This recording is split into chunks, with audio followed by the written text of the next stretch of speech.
네, 화목제물의 추가 규정을 다루고 있습니다. 화목제는 수평적인 차원을 강조합니다. 그래서 오늘 내용을 보니까 특이하게도 유교병, 누룩이 들어간 유교병을 허용하고 있습니다. 본래 제사들은 누룩이 없는 무교병을 드리도록 했음을 우리가 이미 들었는데요.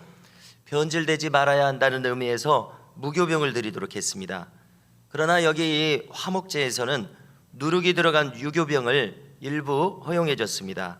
자, 이것의 의미는 무엇이겠습니까? 화목제는 제사장하고도 나누고 가족하고도 나누고 또 이웃 사람에게도 나누고 심지어 이것을 가난한 사람에게도 알지 못하는 사람에게도 나누는 제사가 화목제입니다. 그래서 나누어 먹는 즐거움을 가지도록 허용해 주신 것이라고 생각할 수 있습니다. 그렇지만 그 결과로 반대적으로 거룩성은 조금 약화되는 것을 알게 됩니다. 이어서 이 화목제물의 종류가 세 가지로 나옵니다. 감사제가 있고 서원제가 있고 자원제로 드리는 화목제가 있습니다. 자, 감사제는 말 그대로 무엇인가를 하나님으로부터 크게 구원받는 일이 있을 때 드립니다. 어떤 전쟁이나 이런 어떤 큰 승리나 성취가 있었을 때, 또 병에서 고침받았을 때에 드리는 것이 감사의 화목제물이었습니다. 그래서 그 기쁨을 이웃과 나누고 제사장과 나누고 근처에 있는 알지 못하는 가난한 사람들과도 나누게 되는 것입니다. 또 서원제는 서원을 이행하고 나서 마치고 난 다음에 바쳤습니다.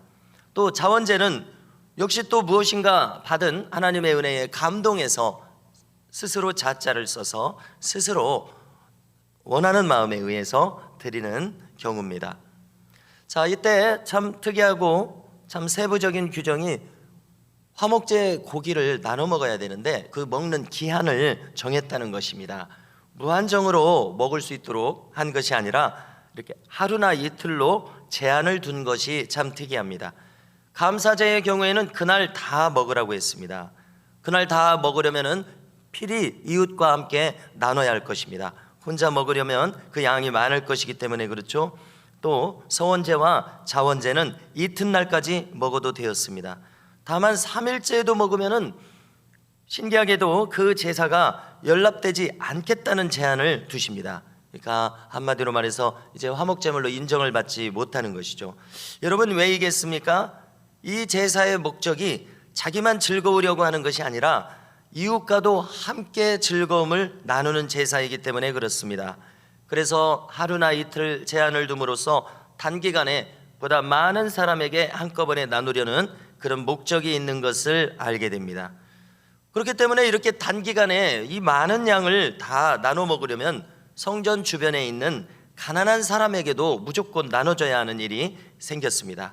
이튿날 또 3일째로 넘어가면은 이것이 무효이고 또 태워야 하기 때문에 그렇습니다.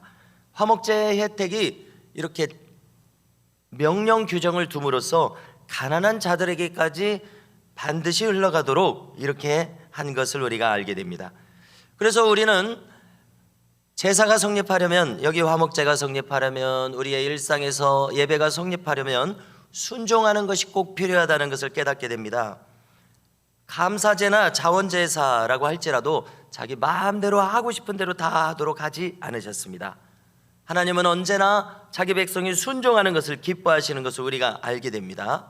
반대는 자기가 하고 싶은 대로 방종하는 것, 그래서 하나님보다 자기가 높아지는 이 교만을 하나님은 싫어하십니다. 화목제의 규례가 잠시만 우리가 이렇게 살펴봐도 참 까다롭다는 것을 알 수가 있습니다. 만약에 불순종해서 이런 세세한 규례들을 어긴다면 그 제사는 이제 그 흐트러진 마음으로 드리는 것 때문에 연락되지 않겠다고 하셨고요, 또 그 드린 제물마저 가증한 것이 된다, 이런 표현까지 하셨습니다.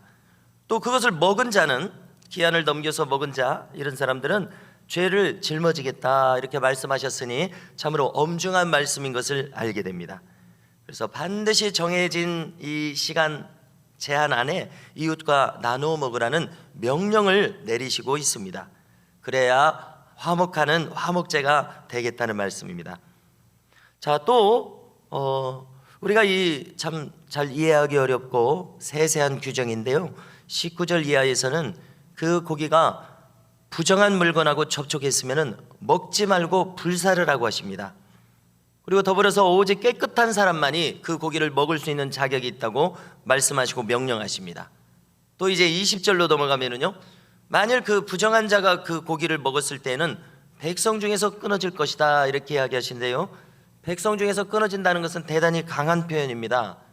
우리가 이해하기 쉽게 또 표현해 본다면 그는 내 백성이 아니라는 것입니다. 이스라엘 백성이 아니라는 것입니다.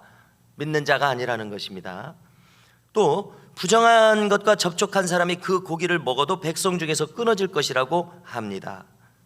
내 백성이 아니라는 것이죠. 그래서 여기서 우리가 알게 되는 것은 화목제는 분명 이 축제 분위기에서 먹는 것입니다. 나누는 것을 의무하기 위해서 먹는 기간까지 정했습니다. 정말 이런 축복된 것이고 하나님께서 받으실 때 기뻐하시는 것인데요, 그런데 이 복된 것이라고 할지라도 거룩을 상실한 사람은 그것이 축복된 것이 못 됩니다. 은혜로운 것이 못 됩니다. 그것의 성격은 은혜롭고 축복된 것인데 거룩을 상실한 자가 그것에 참여했을 때는 그것이 은혜가 되지 못한다고 이렇게 이야기하십니다. 심지어 자기 백성에서 끊어질죄다, 내 백성이 아니라는 것이죠. 여러분, 이렇게 심각하고 엄중한 말씀을 주시고 있는데요, 이것을 우리가 새겨서 나에게 적용할 수 있기를 바랍니다. 그러니까 만약 우리에게 직접적으로 적용한다면 우리가 한 교회에서 예배를 드린다고 할지라도 내 백성이 아니라고 할 사람은 어떤 사람입니까? 바로 그 거룩을 상실한 마음으로 행하는 사람임을 알 수 있습니다. 참으로 무거운 말씀인 것을 거듭 느끼게 됩니다. 이처럼 하나님께서는 우리가 순종하는 것을 원하십니다. 그래서 이웃과 화목제의 고기를 나눌 때에 순종하며 나누는 자를 기뻐하셨고, 거룩해서 합당한 자로서 고기를 먹는 자, 이 화목제에 참여하는 자가 되는 것을 하나님께서는 바라셨습니다. 그를 기뻐하시겠다고 합니다. 자, 오늘 또 마지막 부분에서 이어지는 규정은 기름을 먹지 말라는 규정입니다. 고기에 붙은 기름을 가리키는 것이 아니라 지금 화목제나 그 속죄제나 번제를 드릴 때, 기름을 드릴 때 이렇게 내장에 붙은 꺼풀, 그런 기름들을 거론하지 않았습니까? 그런 것들을 가리키는 것입니다. 이 기름은 좋은 것을 의미하는 기름입니다. 좋은 것으로서 하나님께 드리는 기름입니다.